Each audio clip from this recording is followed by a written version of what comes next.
Hi guys, today we'll talk about how can you fix that problem you have or figure out the solution on your Wikipedia app. So all you have to do, you just click here on settings here. So then it's going to take you to this list. Then all you have to do, you just go down here. Then you click here on apps.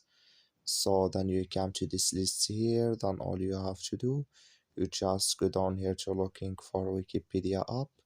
So just go down to search for Wikipedia up here.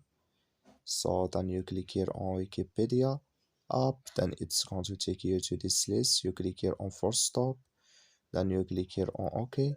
So then you go down, you click here on storage, then you click here on clear cache. Then all you have to do, just restart your phone, then it's going to work with you.